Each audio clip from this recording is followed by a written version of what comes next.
আসসালামু আলাইকুম। WhatsApp guys, কেমন আছেন সবাই? আসুন আজকে আমরা আরো একটি কনফিউশন ক্লিয়ার করি।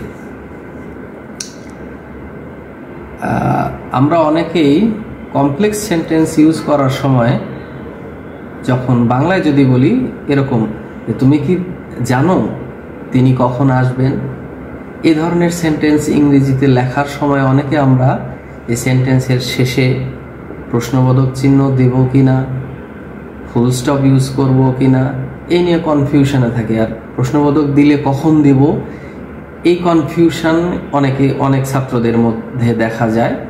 আসুন আমরা এটা ক্লিয়ার করি। আপনারা খাতায় 3টি সেন্টেন্স দেখতে পাচ্ছেন। আসুন প্রথমে আগে নিয়মটি জেনে নিই। এ ধরনের সেন্টেন্সের ক্ষেত্রে নিয়ম হলো প্রিন্সিপাল ক্লজে প্রশ্ন করতে হবে, সাবঅর্ডিনেট ক্লজে কোনো প্রশ্ন হবে না।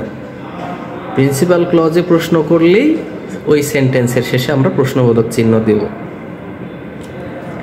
1 নম্বর সেন্টেন্সটি খেয়াল করি, do you know when will he come. এখানে প্রিন্সিপাল ক্লজে যদিও প্রশ্ন করা হয়েছে, সাথে সাবঅর্ডিনেট ক্লজেও প্রশ্ন করা হয়েছে এবং এর শেষে প্রশ্নবোধক চিহ্ন দেওয়া হয়েছে, তাহলে এটি নিয়ম অনুযায়ী সঠিক নয়। দ্বিতীয়, do you know when he will কাম।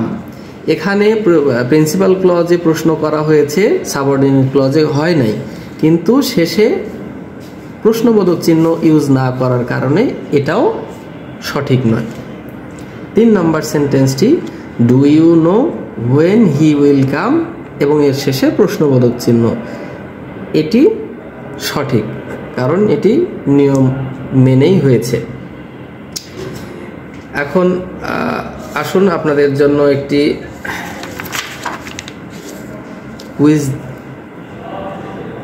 আপনারা বলেন এই 3টি সেন্টেন্স আছে, এখানে কোনটি সঠিক, কমেন্টের মাধ্যমে জানাবেন আপনারা।